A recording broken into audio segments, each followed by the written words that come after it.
माता पिता को भागवत कथा सुना सकते हैं महाराज जी, हाँ, पर माता पिता मना करते हैं। माँ बाप ही उल्टे चल रहे हैं। आदमी ऐसे नहीं चल रहा, सीधा ऐसे ऐसे चल रहा सीधा चल ही नहीं रहा आदमी आजकल का। अरे मोहल्ला वालों के चक्कर में काहे पड़े हो?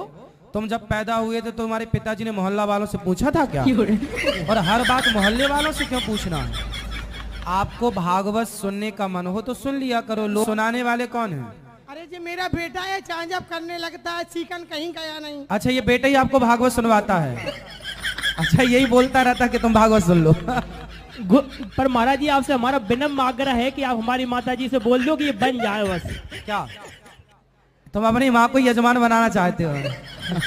कुछ पैसा भी लोगे माँ से? तो तुम्हें गांव में किसी और को पकड़ लो, माँ बाप को काहे परेशान कर रहे हो? अरे महाराज एक बार दादी को पकड़ लिया इसने। सुनो, लक्ष्मी को आप माता मानते हो कि नहीं? वो तो मानता है, ये लक्ष्मी सबसे बड़ी। लक्ष्मी यदि माता है हाँ। तो जब आप माता को लेके 10 रुपया 20 रुपया 50 रुपए लेके शराब की दुकान जाते हो, हाँ। तो आपकी माता को ले जाके आप शराब के दुकान में दे देते हो, तो आपकी माँ से खुश होती होंगी कि नाराज होती होंगी? माँ ये नहीं खत्म हो गई। अरे लक्ष्मी माँ की बात कर रहे हैं भाई। तुम अभी पी के तो नहीं आए? अभी नहीं, अभी नहीं पिए? शाम को अभी शाम ही तो है। 8 बजे के बाद, 9 बजे के बाद। 8 बजे के बाद जाके पियोगे? हाँ, एक पौआ। गुरुजी आपके चरणों में प्रणाम करता हूँ। राधे राधे जी। गुरुजी, मैं ईश्वर में बहुत विश्वास करता हूँ और सही रास्ते पे चलता हूँ, भगवान का भजन भी करता हूँ, पर मुझे बहुत दुख प्राप्त होता है, कष्ट होता है, बड़ी परेशानी है और मैं गुनाह से आया हूँ गुरुजी। क्या परेशानी है आपको? यही है कि मेरा मन भी भटक जाता है, विचलित हो जाता है, कहाँ? किसी काम में लगता ही नहीं है। क्या और करते हो आप? मेरी तेल की दुकान है, मैं शुद्ध तेल निकालता हूँ सरसों से, मूंगफली से। तेल?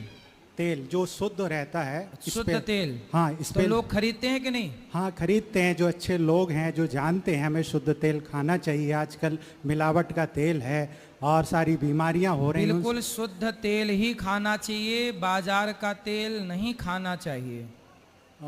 तो आपका क्या दिक्कत क्या है? मैं अच्छा काम करता हूँ ईश्वर की दुआ से और मुझे संतुष्टि है, मैं ईमानदारी से काम करता हूँ और किसी भी तरह का उसमें मैं कोई लापरवाही नहीं बता रहा, लेकिन फिर भी मेरे अंदर दुख पैदा होता है। कभी क्या दुख है आपका, ये बताओ। कभी मेरी पत्नी से मेरी बन नहीं पाती, किसी कारण से हम दोनों में लड़ाई हो जाती है, तो मेरा जो काम चल रहा है बच्चे उससे। हैं आपके? हाँ बच्चे हैं मेरे दो। कितने बड़े हैं? बड़े, एक 20 साल का बालक है और 16 साल की बच्ची है। अच्छा, तो पत्नी आपसे लड़ लेती है? आप लड़ते हो कि पत्नी लड़ती हाँ है? मतलब मैं ही कुछ उस पर शक शंका करता हूँ इस तरीके की कि तो आप कोई ऐसा संदेह क्यों करते हो अपनी पत्नी पे? कि ऐसा आपका कोई चक्कर तो नहीं चल रहा, मैं तो ईमानदारी से काम कर रहा हूँ। तो उसने कहा कि आप ही गलत हो, मैं तो गलत हो नहीं है। तो इस वजह से मैं तनाव और टेंशन में चला जाता हूँ। परंतु आप व्यर्थ में ही पत्नी पर झूठा आरोप लगाएंगे तो आप कैसे सुखी रहेंगे और पत्नी कैसे सुखी रहेगी? इसलिए रिश्ते संदेह से नहीं चलते, श्रद्धा से चलते हैं। पत्नी पर श्रद्धा रखो, है ना? और पत्नी जो है वो गलत नहीं है, आपके साथ खड़ी है कंधे से कंधा मिलाकर। यदि आप कह रहे हो कि ये गलत है तो एक बार उसे देखो कि कहाँ गलत है। बिना प्रमाण के किसी को गलत कहना भी तो पाप है ना? आप कैसे कह सकते हैं किसी को कि ये गलत है? इसलिए आपकी पत्नी, अब कितने उम्र है आपकी पत्नी की? वही 40 साल उम्र है। अब 40 साल में कहाँ भटकेगी? अभी भी मन भटक रहा 40 साल में? नहीं तो मैं इस चीज़ से बड़ा परेशान रहता हूँ। मैंने तो कहा आपको कन्फर्म है कि किसी के साथ चक्कर है? हाँ कन्फर्म, मैंने कभी देखा तो नहीं, लेकिन मुझे ऐसा महसूस होता है कि इसका कहीं ना कहीं कुछ चक्कर चल रहा है, इसलिए मुझे वो ढंग से बात भी नहीं करती, ऐसा मुझे फील होता है। कितने साल से? 2-3 साल से मैं देख रहा हूँ। पहले मैं अच्छा, तो 2-3 साल पहले उसका व्यवहार अलग था आपके प्रति, अच्छा व्यवहार था? हाँ मतलब अच्छा व्यवहार था और मेरे साथ अच्छा वार्तालाप था। अब कुछ दिनों से ऐसा मुझे लग रहा है कि उसका वार्तालाप भी ठीक नहीं है और वो मेरे से ढंग से बात भी नहीं करती, इस वजह से। तो फोन पे आप जब फोन लगाते हो तो बिजी रहता है, कहीं चेक नहीं करते मोबाइल? वो अपने माता पिता से, अपनी बहनों से ज़्यादा बात करती रहती है, इसलिए हमारे माता पिता से हमसे थोड़ा उसका लगाव कम है। तो इस वजह से भी बड़ी तो कभी गलत चक्कर होता तो आपके बच्चे तो कभी देखते, तो बच्चों से पूछा आपने, कभी देखा है ऐसा? बच्चे तो मेरे बाहर रहते हैं, एक कोटा रहता है, एक बेटी है वो वहीं गुनाह रहती है, वो भी तैयारी करती रहती है, तो उसको भी इस चीज़ से कोई ज़्यादा वो नहीं है। अब मैं इसलिए कहा कि मैं चिंतित परेशान हूँ, तो मैंने कहा वृंदावन चलते हैं और भागवत वहाँ चल रही है, हो सके गुरुजी अपने मार्ग को बदल दें और इन गलत। तो पत्नी आई है? नहीं, वो तो नहीं आई, मेरी उनसे लड़ाई हो गई। तो किस बात पे लड़ाई हो गई? इसी बात पे से लड़ाई हो गई हम दोनों की, और मैं वृंदावन आ गया और उसको वहीं पे छोड़ के, तो ये बड़ी परेशानी। आपने पत्नी से पूछा नहीं कि तुम मेरे से बात नहीं करती हो, उसका क्या कारण है? क्या बोला उसने? उन्होंने मुझे ही गलत बोला कि आप ही गलत हो, आप गलत शंका करते हो, मैं तो अपनी जगह सही हूँ, आपको गलत लगता है तो आपको जो अच्छा लगे वो करो। तो हाँ, तो फिर देखो, हो सकता है आप गलत हो, आपकी शंका गलत हो, संदेह जो आप कर रहे हैं वो भी तो गलत हो सकता है ना, नहीं हो सकता? हाँ, गलत हो सकता है संदेह, मैंने कभी देखा नहीं पर ऐसा महसूस किया है। लेकिन अब मैंने कहा कि इसको छोड़ के हो सके हम ईश्वर की शरण में चलते हैं और हमारा मार्ग कहीं बदल जाए, तो आप मुझे मार्गदर्शन करिए कि मैं कैसे अपने जीवन को जीऊँ, ये समस्या ना है। आपका देखो बेटा बड़ा है, बेटी हो गई, हम आपसे कहते हैं कि बस बेटी और बेटों का विवाह करके जिम्मेदारी पूरी करो, जब उनका टाइम हो जाए विवाह का, और आपकी पत्नी बहुत अच्छी हो तो भी मन पत्नी में ना लगाकर आपका कल्याण चाहते हो, तो पत्नी आपका कल्याण नहीं कर सकती, भगवान के भजन से ही आपका कल्याण होगा। इसलिए आप जो काम करते हो वो काम करते हुए केवल भगवान का स्मरण कीजिए और भगवान के आश्रित रहिए। जो भगवान के भरोसे है उसी का भला है, बाकी संसार ये सब विषय विकार में उलझा हुआ है, ये संसार उलझा हुआ है कुल मिला के। यदि अपना कल्याण चाहते हो तो अपने चित्त को पत्नी से हटाओ, अब पत्नी जो करे करे, आप मन को भगवान से जोड़ दो। आपको अब पत्नी की आवश्यकता है? नहीं है मुझे, अब मैंने अपना मार्ग बदल दिया। मैंने कहा ईश्वर की शरण में चलते हैं और अपना मार्ग परिवर्तित करके और गुरुजी के चरणों में लगाते हैं। आप पत्नी के साथ रहना, बच्चों की जिम्मेदारियां पूरी करना, पत्नी का ध्यान रखना, पर आप पत्नी को चित्त से निकालकर परमेश्वर को चित्त में बिठा लो। ठीक है गुरुजी। संभव है? संभव है। मैंने आपकी कथा सुनी, मुझे बहुत अच्छा लगा। पहले मैंने YouTube पे सुनी, आपकी कथा मैंने बहुत सुनी, पर मैंने कहा कि अब वृंदावन चल के ही कुछ उद्धार होगा। आप बस कुल मिला के अपने मन को भगवान के चरणों से देखो, अंत में सबका कल्याण भगवान ही करते हैं। इसलिए जीवन का अंतिम सत्य यही है कि आप जिन रिश्तों के लिए मरते हो, जिन रिश्तों के लिए पाप कर कर के पैसा कमाते हो, वो रिश्ते अपने नहीं हैं। हम सारी जिंदगी, आपको ये लग रहा होगा कि मेरी पत्नी मुझे धोखा दे रही है, पर सच्चाई ये है कि प्रत्येक व्यक्ति अपने आप को धोखा दे रहा है। आप जो ये कहते हैं कि ये परिवार मेरा है, ये बेटा मेरा है, यही एक धोखा है। स्वयं को हम सब धोखा देते हैं। इस संसार में कोई किसी का नहीं है। अभी विमान हादसा हुआ, विमान हादसा होती सैकड़ों लोगों की मृत्यु हो गई। बताओ, मर जाने के बाद उनकी क्या जिम्मेदारी है? सब चले गए कि नहीं? सब जहां का तहां छोड़ के चले गए कि नहीं?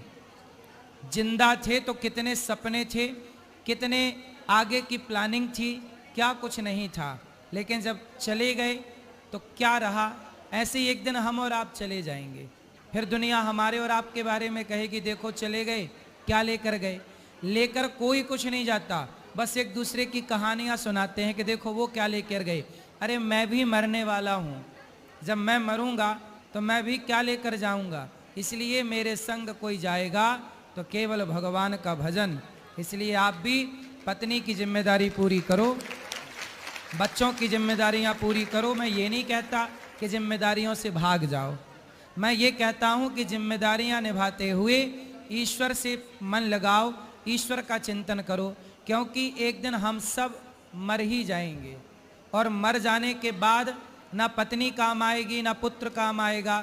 पुत्र को कितना भी पैसा दे दो, प्रॉपर्टी बनाकर दे दो, लेकिन दुनिया कभी आपकी 1000 अच्छाइयों को ना देखकर दुनिया केवल आपकी एक गलती निकालेगी। आप परिवार के साथ कितना भी अच्छा करो, लेकिन परिवार जब तक उसका स्वार्थ होगा तब तक दुनिया आपको अच्छा कहेगी। स्वार्थ निकल जाने के बाद लोग आपको ही बुरा सिद्ध करने पर लग जाएंगे कि आप ही गलत हो। सब कोई अपने को सही मानता है और सामने वाले को गलत मानता है, और इसी गलतफहमी में हम जी जी के मर जाते हैं। मरने वालों से पूछो कि तुम इतने साल जिए हो, क्या पाए इस जिंदगी से? सबसे सवाल है ये। हर व्यक्ति से पूछो कि आप 50 साल जिए, 70 साल जिए, 90 साल जिए, बताओ इस जिंदगी से आपने क्या पाया, इस जिंदगी ने आपको क्या दिया? क्या उत्तर होगा? आपसे सवाल पूछूं मैं कि आपने आज तक क्या पाया, बताओ। कुछ नहीं पाया मैंने गुरुजी, लेकिन अब मैं पाने के लिए भागवत की ओर चला हूँ। अच्छे रास्ता मुझे सुनने के बाद मिला। आज तक कोई कहे कि मैंने पैसा पाया, कोई कहे मैंने बच्चे पाए। बच्चे तो कुत्ता बिल्ली भी पाते हैं, परिवार तो सबका होता है, लेकिन क्या ये परिवार मेरा साथी है? कोई परिवार किसी का साथी है? कोई किसी का रक्षक है? इसलिए जब द्रौपदी की साड़ी उतारी जा रही थी तब द्रौपदी के सारा परिवार, सारे अपने वहीं बैठे थे, पर रक्षक बने तो वो भगवान बने जिसको द्रौपदी ने सबसे आखिरी में पुकारा। जिनको सबसे पहले पुकारा वो तमाशा देखते रहे, और जिसे सबसे आखिरी में पुकारा वो श्री कृष्ण ने द्रौपदी की लाज बचाई। तो एक भगवान के सिवा हमारा कोई नहीं है, इसलिए हम भगवान की शरण में रहें। हर परिस्थिति में केवल ईश्वर। ना मेरा पैसा मेरे संग जाएगा, मैं कितना भी कमा लूं, पर मैं जब मरूंगा तो मेरे शरीर में, देखो एरोप्लेन में जो थे वो लंदन जा रहे थे, अधिकांश लोग उसमें बड़े आदमी ही थे, क्योंकि लंदन कोई सामान्य व्यक्ति क्या जाएगा। लेकिन जब वो हादसे का शिकार हुए तो देखो शरीर के कपड़े भी जल गए सबके। आदमी सारी जिंदगी हाय हाय करके मरता है, लेकिन सच्चाई ये है कि हम नंगे ही आए थे और ऐसे ही जाएंगे। कुल मिलाकर हमारे संग जाएगा तो केवल हमारे द्वारा किया गया भजन। पायो जी मैंने राम रतन धन पायो, यही धन मेरा साथी है, यही धन मेरा वहाँ भी काम आएगा, यहाँ भी काम आएगा। बाकी इस धरा का, इस धरा में सब धरा रह जाएगा। यही सत्य है। इसे आप आज मान लो, 1 महीने बाद मानना, 1 साल बाद मानना, या कभी मत मानना। सबके लिए सच्चाई तो यही है। सच्चाई आपके लिए अलग हो या आपके लिए नहीं, सबके लिए एक सी ही है।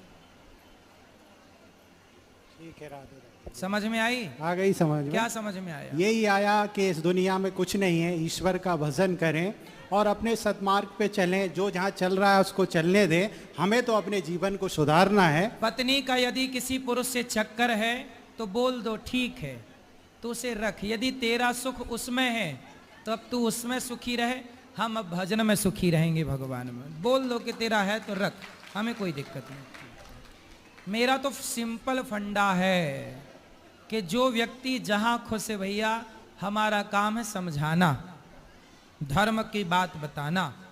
तू चलना चाहे तो चल, वरना तू जहाँ है भैया तू जान, हम बता सकते हैं। बाकी तेरा यही काम है, तू कर, हम अपना कल्याण करेंगे, बस भजन करेंगे। गुरुजी, जब हम मंत्र करते हैं शरीर में जो झटका मारने लगा अचानक। कौन झटका मारता है? पूरी शरीर मतलब ये यहाँ जो है ये मूत्र द्वार से जो उठता है ना, ऐसे से मारता है। हाँ, तो झटका मारता है कोई? कौन मारता है झटका, नाम बताओ। मंत्र जो जब करते हैं ना तो झटका लगता है। तो आप चाहते हैं कि झटका ना लगे? जी, चक्र जागृत तो नहीं हो गया देख लो भगवान कौन सा चक्र जगा रहे हो। कुंडली, कुंडली गुरुजी। तो जग रही है? जी जी। उस पहले जाग जाने दो, जाग जाए फिर मिलना, फिर बताना। आपके चरणों में बहुत खुश है। आपके तो टीवी में समाचार देखते करो, बहुत अच्छे लगे। टीवी में समाचार देखते हो? हाँ, घर वालों कोई साथ नहीं दे रहे, अकेले। पत्नी है आपकी? हाँ, सब कुछ पूरा परिवार भरा हुआ, मगर कोई बात नहीं पूछ रहा। तो आपकी पत्नी आपको प्यार नहीं करती? नहीं। क्यों? वो लड़ाई चलती ही है। तो काहे लड़ते हो आप? अरे वो आपस में बनती नहीं, कभी नहीं बनी है। तो अब बच्चे कितने हैं? बच्चे तो 4-5 हैं। तो बनी नहीं और 4-5 बच्चे कैसे हो गए? वो